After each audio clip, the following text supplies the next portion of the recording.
Thank you for the kind introduction, Pastor Alvin. Good morning to members of the Maranatha community. It is my pleasure and my privilege to be here with you this morning.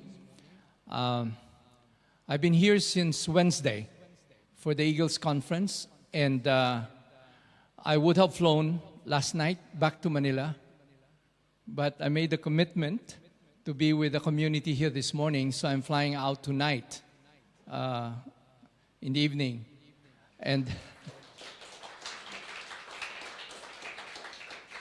somehow God just takes care of things and gives me the peace to stay for 5 days in Singapore, despite the fact that next week we will have a big event in the Philippines called the Seniors Happiness Expo.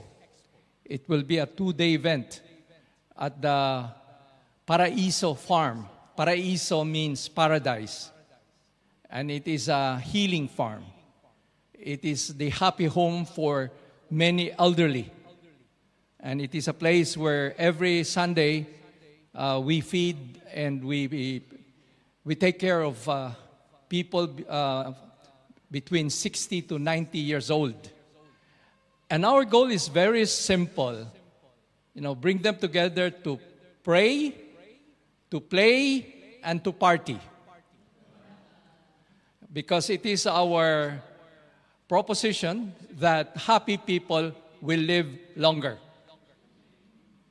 So last year, we were able to take care of over 5,000 of the senior citizens in the province. And this year, we're now spreading it to many of the other towns and cities, because my life's journey has been one of building communities for the Lord.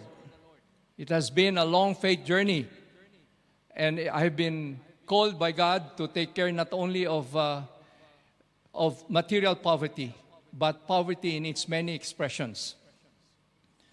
The first poverty I had to address was my own personal material poverty, because I was born to a poor family who never owned land or home or car, and went to school, walked to school, but education was my door out of poverty. So I got a scholarship at 16 to finish my senior high school in California. And the following year, I was accepted as a full scholar in the top Jesuit university of the Philippines. And those doors led me to multinational jobs, to the world of, to the path of ambition and money. But my difficulty was that it came to me very early that would not, money and power and career and success in business would not be the source of my own happiness. And so, after 7 years with Procter & Gamble as the head of the purchasing and also working in marketing, and eventually leaving the company after 7 years and became CEO of another company. At the age of 34, I was called by God to be a full-time Christian missionary. And not many people were happy with my decision. And the call for me was to address the spiritual poverty. And because I could not address the other forms of poverty unless I addressed first my own spiritual poverty, for me to really understand what is God's plan for my life. What gifts and talents did He give me that will bring people to prosper in the Lord? So at the age of 34, I started this ministry, this movement called Couples for Christ, to be able to strengthen marriages, strengthen family life. And it brought me to over 100 countries around the world. And we were able to build Couples for Christ in practically every town and city in the Philippines. And then I came to realize that I was a movement builder.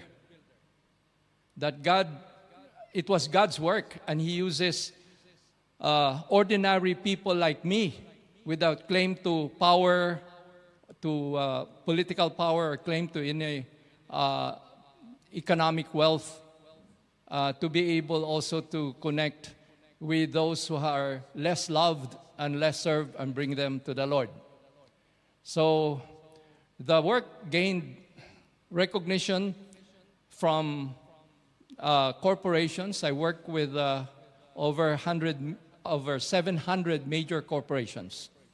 And from the spirit of poverty, God helped me build the army of young people by also being the founder of Youth for Christ on June 18, 1993. At that time when my 13-year-old daughter was about to become a teenager. I have 4 daughters and a son. And I know that it is challenging for parents to take care of teenagers, especially girls. And I had to surround my children with good boys. And so I started Youth for Christ, and it became the biggest youth ministry in the Philippines and many parts of the world. And that ministry eventually led to the next ministry that I started, was Singles for Christ.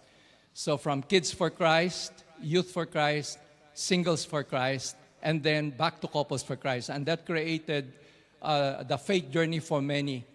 And it also assured the succession in the movement that we started.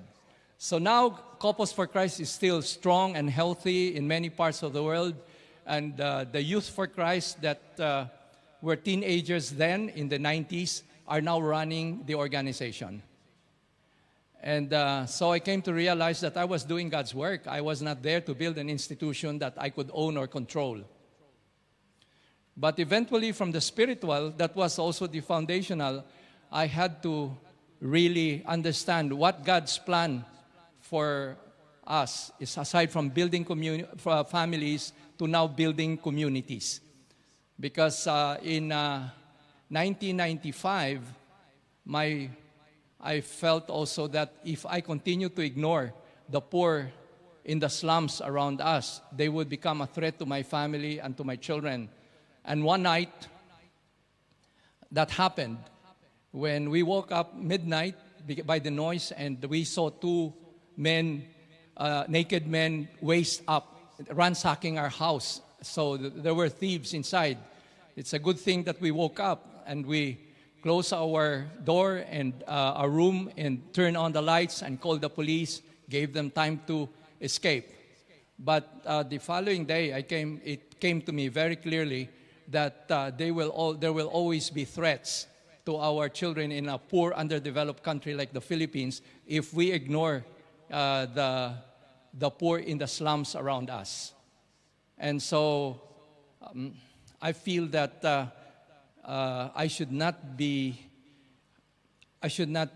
overwhelmed by the problem, but simply try to seek the Lord's guidance in being part of the solution.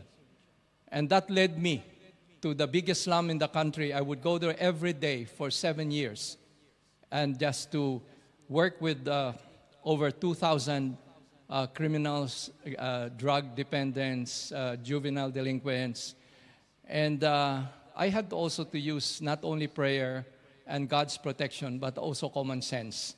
So I would go there at early morning. I would be there at 6 o'clock in the morning to bring coffee and bread, and also so that the criminals who were still not on drugs or still not drunk, and it was safe in the morning. In the afternoon, it would be dangerous to go there. But I also was able to get their mothers to join me in preparing breakfast and in preparing also food and engaging their children, because I came to realize that even the worst of criminals are afraid of their mother. So it was really common sense community development. But it pained me when we were able to convince many of the criminals to go back to school, to start getting jobs. And they surrendered their weapons, their guns, their knives, and stop going to, engaging in gang activities. But my pain was that 14 out of 2,000 were killed by their enemies. And because I had failed, I was not moving fast enough to transform a place, the environment. The biggest slum was over 1 million people. And it was painful to see people who have started to really change, who have now started to pray, to worship the Lord, and also to look for work and to start going to school, simply to be killed. Because as part of our youth camp, we would have a ceremony where they would surrender their weapons, as a sign of surrender and a sign also of trust. And that haunted me over the years. Was I responsible for the death of these 14 young men who died? So, but that made me determined. I came to realize it's not just about doing youth camps and giving them preaching, helping them with education, but we had to transform their physical environment. So I came to realize that it's not enough for even individual evangelization or family evangelization. You have to do it for the entire community. And so we started building Gawad Kalinga homes and providing land for the landless, building homes for the homeless. But I could not do it because I had no money, I had no political power. But then I had the marketing skills to sell the vision. Because at that time, many of the Chinese millionaires were afraid of being kidnapped.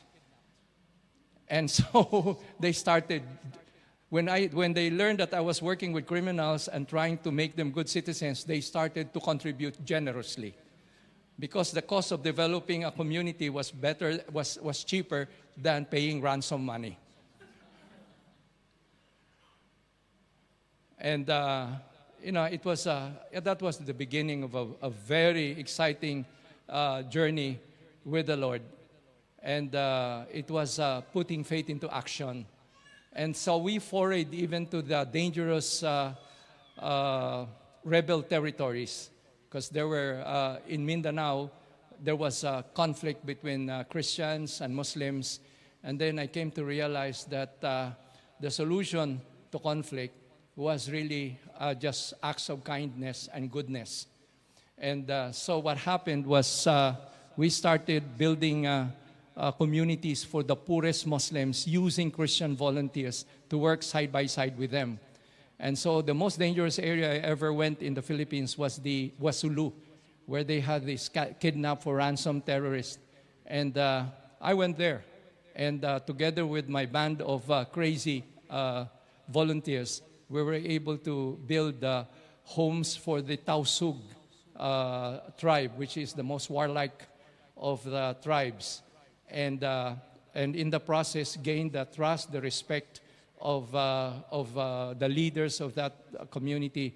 And it was just amazing just to hear God's voice through the leader of the tribe. And when he proclaimed that as long as I'm alive, no one will touch that white-haired man who has become family to us. And because we put the crescent and the cross side by side in all the homes that we built for their community. And he said, I want you also to protect his children and his children's children. So I received a generational blessing from the leader of the most dangerous group of people in that area. The same thing that happened when we started to bring the work to other countries, particularly Papua New Guinea. I recall when I first went to Papua New Guinea upon the invitation of the governor and the vice president to bring peace between two warring tribes. 100 years ago, they were cannibals. So when I went there, I was just amazed by the welcome because there were sing-sing dancers without, bare-breasted sing-sing dancers. And it was just a totally different world. And it was at the Gerihu district. It was a swampland where they would steal cars and remove the parts. And that's what. And the crocodile swamp was the place where people were afraid even the police to go. That's where the criminals escaped. And so, because I come from the poor, I knew how to chew betel nut, and in Papua New Guinea they have what they call spitting rights because everyone chews betel nut and they spit everywhere. And so they felt I was family when I chewed betel nut. And since I came from a place in the Philippines called Negros where we produce sugarcane, I knew also how to open sugarcane with my teeth. And so they were amazed, and they even sang songs about me, about a white-haired man from across the seas who chewed betel nut and opened coconut, and I became family. And they showed me how they used to cook people. So in an open pit, then they would put yams, they would put herbs, they would put vegetables, but this time they put wallaby or crocodile meat, and they would put a fire over it. It was an amazing experience, but I did not even experience fear because at that time, God was bringing me to an adventure, and I got the one tribe to build the homes of their enemy. And the enemy built their homes. And so that's how we brought peace to that area. But I was totally out of my comfort zone simply because it's Papua New Guinea. But the thing here is that it was also an opportunity for us to really speak about God's love, about God's protection, and so on. So anyway, I am 73 years old now. I'm just trying to recall, why am I still alive now? And how did I manage to raise 5 amazing children? Well, first of all, I brought them to I had to surrender my life to the Lord because I felt that I was poor as a husband. I did not know how to love my wife. And I had to learn the love of God first before I could learn to love my wife because I came from a poor family. She came from a rich family. We belonged to 2 different worlds. She saw the world from the top down. I saw the world from the bottom up. And we would often clash even on how we cook fish. So I came to realize that I would have to really understand what is God's plan for me as a husband, as a father, because I was not trained in school. I don't know if there are schools here in Singapore that teach young men and women how to become a wife or a husband, or how to become a good son, or how to become a good father, or how to become a good mother. So those roles are being taken over by Christian groups. Like here, I enter here, I saw little kids, the toddlers, I saw teenagers, I see other members of the family. And so that's exactly also the kind of community that I built in Couples for Christ, Kids for Christ, Youth for Christ, Singles for Christ. But God called me to do massive, rapid, global evangelization because He was also preparing me to really do massive, global, social transformation. And I needed the army of believers to help me build communities according to Acts chapter 4, verses 31 to 35. God's community of believers was one heart and one mind. They shared the resources with one another, and there was no needy person among them. Because the problem of poverty in the world is simple human greed and selfishness. So it is really the power. We have to discover the power of caring, and the power of sharing, so that no one will be left behind. And because the mission given to me by the Lord was very simple. That was also, this was first from Isaiah and then from the Acts, where it says, the Spirit of the Lord is upon me. He has anointed me to bring glad tidings to the poor, to give sight to the blind, to set the captives free, and so on. So then I came to realize that you can actually put your faith into action, and you can make the Scripture alive in the families, in the communities that you build. And then then that will make it sustainable. That will scale it up. You can do startup, because I'm a development person, and I follow also, I address also the physical, the material, and the financial poverty, social poverty, by looking at the goals of the UN, like the 17 goals of the Sustainable Development Plan. You see, I have been blessed that because I did not have any claim to grand resources, I raised the most. I built the biggest NGO in the Philippines and raised the most amount of resources globally, simply by also using the corporate competencies that I gained to do God's work. So you combine competence with compassion. And so I came to realize that evangelization is a numbers game. And it's marketing. How do you make the work of God attractive? How can I attract the children of the rich to be active to attend our youth camps? So, in marketing, what do? You have to create a popular brand. I had to create Youth for Christ as a popular brand. So to get the proud elite schools to join, like the school where I came from is a Jesuit university, the basketball team that won the championship would not even think of attending the youth camp of Youth for Christ. But then I got the prettiest girls to attend their prom. So my daughter, who was also, the girls who were into fashion and who were also celebrities who joined Youth for Christ, I sent them to the prom of the most elite university. And the following week, the basketball team joined our youth camp. And I came to realize if I want to help the poor, I should not go direct to the poor. Because if I just work with the poor, then we have no resources to sustain the work.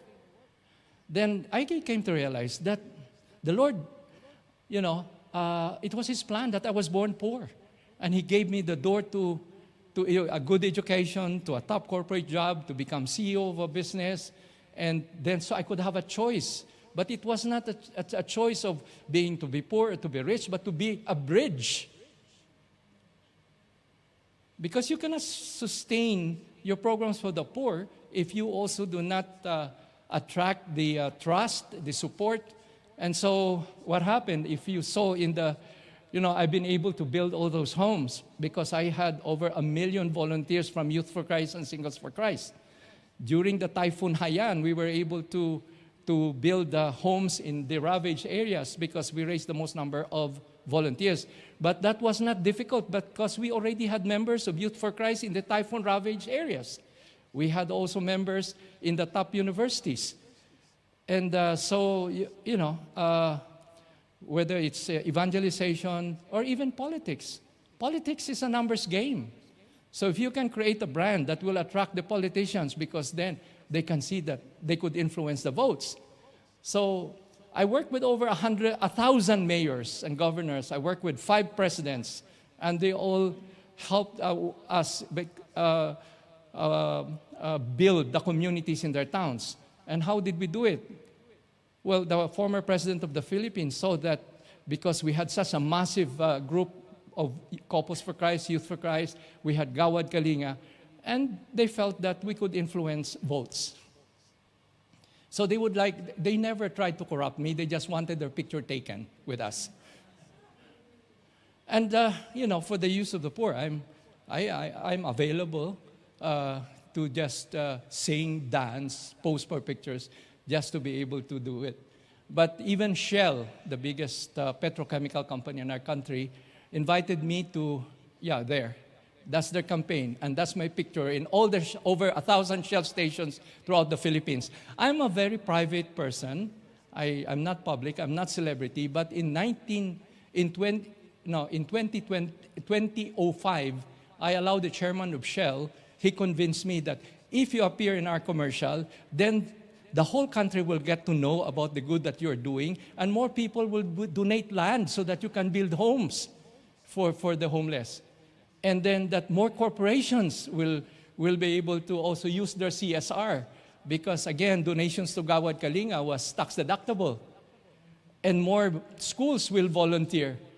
And even the poor themselves will be convinced that you have their best interests at hand, because the campaign of Shell was Malayo ang Mararating, which means, those with big dreams will go far. And that was a 6-month program on television, on print, on radio.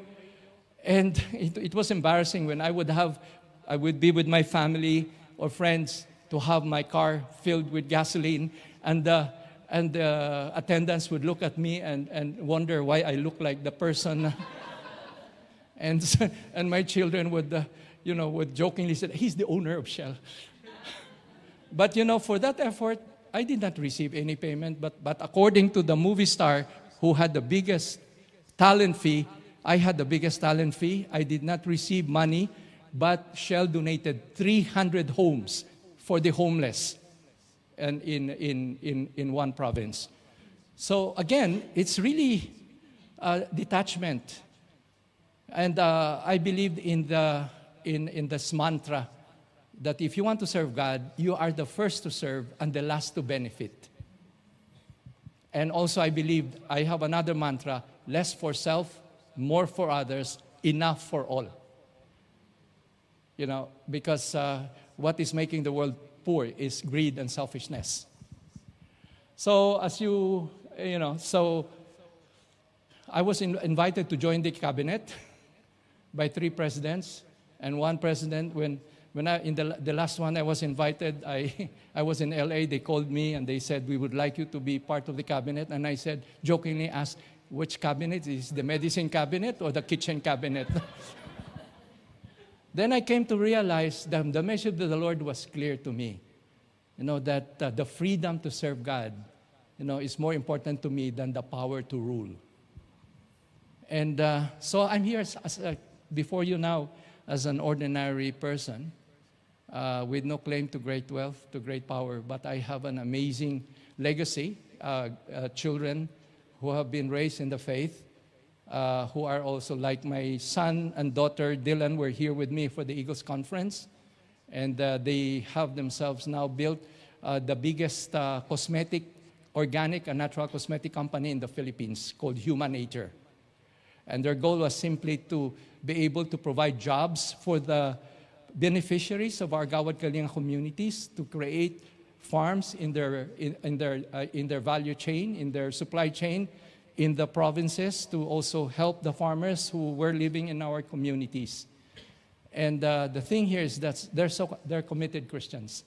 And they could actually be a much bigger global brand, but they don't open their stores on Sunday, because Sunday is a day for God and for family. But, before it was difficult to get to all the supermarkets and to the malls, simply because Sunday is the busiest day for shoppers, and the malls did not want to accept their brand. But it became so popular that the malls had to compromise, and they allowed them to to have their stores for 6 days and then close on a Sunday. But recognition was, in 2016, Human Nature was chosen in Paris, in the Champs-Élysées. They were chosen as the most sustainable beauty brand pioneer in the world. And in 2017, my daughter Anna, who is president and the founder of the organization, she was chosen as the first Asian Woman of the Year of the entire cosmetic industry of the world, for her pioneering work. So again, we are just out there doing, ordinary acts of kindness and planting goodness so that we can harvest peaceful communities. But then you do the Lord's work. So every 7 years, I kick myself out. When I reach the highest point of glory, then I resign. I retire from the work. So I got out. First 7 years, I was in a covenant community to start Couples for Christ for 7 years. After that, I had to get out of couples and focus on youth and singles. And after that, the social ministry called Gawad Kalinga. And now at 73, I took 7 years of vacation, of isolation. I want to discover the power of silence, so that I went from the highest glory when I won as the social entrepreneur of the world, and I received $1 million. It's equivalent to the Nobel Prize. It's the Skoll Award for social entrepreneurship, and I gave that all to the poor. But after that, after my dinner with Emmanuel Macron in Paris, I completely shut out my social media, no Facebook, no Twitter, nothing. And I went into isolation in a farm to heal myself because I was haunted. I was at that time about 66 years old, and old age was creeping in, and I was dealing with my own incurable sickness called psoriasis. And depression set in, and the demons of the past, the people who died building the communities that we built, because even the Muslim leaders were killed by their own enemies, their political enemies, and I think they have a term for it called rido. And those are amazing people who wanted to do good for their communities. And even the person who started the Gawad Kalinga with me in the biggest slum, he became the leader of about 1 million people. He became but he was shot to death by his enemy because he also stopped the distribution of drugs in the slums. And I was there and I was looking at him lying there with 4 bullet wounds in his head. And I was just overwhelmed, with guilt. Did I cause his death? Because he became very popular, building all of these homes and helping so many people. Did I cause his death? And that really forced me to go into 7 years of silence. Because again, I was no longer hearing the Lord, I was hearing myself. And I was at the height of glory, giving lectures in Harvard, in Oxford, in Yale, in Cambridge, everywhere. Even in Singapore, I was here practically every 2-3 months to speak at SMU, Lee Kuan Yew, Nanyang, and so on. And then the Lord just simply said, just stop and let go.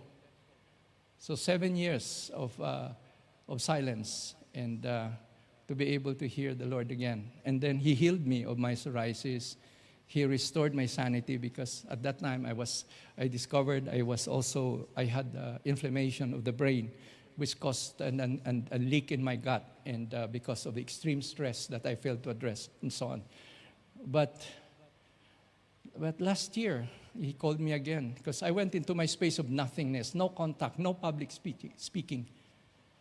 The last speaking engagement I had was in the East Coast for a graduate, for the alumni of Harvard. The financial people, who were descendants of those who created Morgan Stanley and many other financial institutions. They invited me there. But after that, I was no longer hearing the Lord. I was hearing myself. And every week you're in the newspaper, you're in the front page, you get attacked. And the saddest thing is when you're attacked also by the religious leaders. And they said, do not serve in Gawad Kalinga because Tony Meloto is anti-life because he partners with pharmaceuticals that sell condoms and contraceptives. My God, what's a ridiculous issue. I said, I'm post-reproductive. What do I have to do with birth control? So anyway, all the mud will be thrown at you. And they will also hurt your family and hurt your ministry. So, this year, the Lord said, get out there again and help those who do not have the voice, do not have the face, the many senior citizens like you who are suffering. Good, you have children. Good, you have so many friends. You have all of this wealth of experiences from the past. But how about the indigent elderly? They're lonely. And I came to realize that the greatest form of poverty that I ever faced was the poverty of old age and the loneliness that comes with it. And it affects not only the poor, it affects also the very rich. And so you see the old people in the most developed countries are very lonely. And so I started the ministry. It became very real to me when the volcano Taal erupted, and many of the elderly had difficulty coping with the calamity. So we fed about 1,000 every day for 2 weeks. But God spared also the farm because it was so close to the crater. We're 17 kilometers away. but the wind shifted direction and moved all the ashes to Manila. So Manila was hit, but the farm was. So what we did was just, we realized we have a lot of farm produce that we could cook and deliver to all the evacuation centers. But then the following month, March, then COVID struck.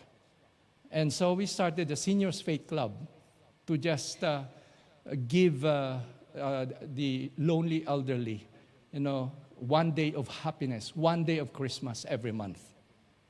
So we called it the Seniors Faith Club. We gathered 200 of them. Every month they would pray, they would play, they would party.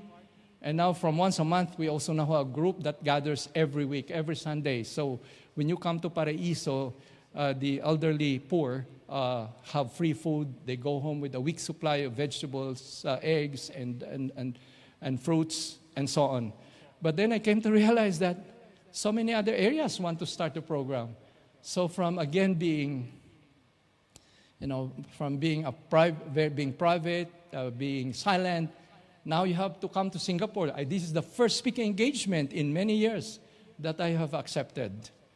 And so I came. I saw so many friends. I saw people who were there, and I met them 10 years ago here in Singapore. And now the Lord is saying that you are not too old to dream again. I am not done with you yet. And He called me to really find my joy by giving happiness to the sad and the lonely. And He called me that as a wounded healer, that He would heal me by healing those who have more pain than me. And so anyway, this is where I am now. I'm flying back to Manila tonight. I am with the poor in the morning, I'm with the rich in the afternoon, and I'm with my wife at night. So God gave me the best balance in the way that Anna and Dylan, my children, in their business, they have balance, family, business, and ministry and mission. So I don't know, I'm just happy to be here, spend my day of Sunday of worship with you. And hopefully, like Alvin, I can invite many of you to come to the Philippines and also worship with us and also cook food for the senior citizens. But the Lord gave me an inspiration, and I discussed this with many Singaporeans yesterday. We will start now also our partnership here in Singapore because many Singaporean employers have Filipino domestic workers at home who are getting old. And one particular lady named Lily, she said that her domestic worker for 20 years is scared to go home because she has nothing to go home to. And so I said, well, we can build a retirement. We're building a retirement village for senior citizens, and maybe we can partner with Singapore employers so that they will have a place where they can stay, and the employer can come and visit them and maybe spend a week with them because many of our domestic workers here have become family to the Singaporean employees. But we can do this in Malaysia or Indonesia because, again, if it's the Lord's work, it will be much bigger than the very small vision that our mind can ever come up with. So I'm sharing this with you after just discussing this idea, but then if it's coming from the Lord, next time I see you, perhaps you will see that it will become real. So this is it. I just, I don't know, I'm just a storyteller. And I don't know why so many people believe in the many things that God wants me to tell them. They happen. And so then you realize that it's so easy to let go because it's God's work. It's not yours to own or control. So now I'm happy because now God has given me the chance to meet Pastor Alvin and to be part of his congregation, and for you also to be able to see that in the Philippines you have a community, you have a farm, and maybe you want to send your teenagers to, because the Philippines is a country that Singapore should invest in, because we are a country that does not have any excuse to be poor. We are a country of opportunities because we have so much rich land. You don't have land here. And we have vast human capital, very intelligent, creative people. You know, there's so much pressure for this country to go higher and higher, you know. But then you can always, I can build a farm. So the Koreans now are coming to me. They want to build also their own farm resort for the retiring Koreans who want to live in the Philippines, or at least spend the time in the farm when it's cold in Korea. And so we're also now starting to attract Filipinos in America and in Europe because they want to come home, and maybe they want to spend half of the year in the U.S.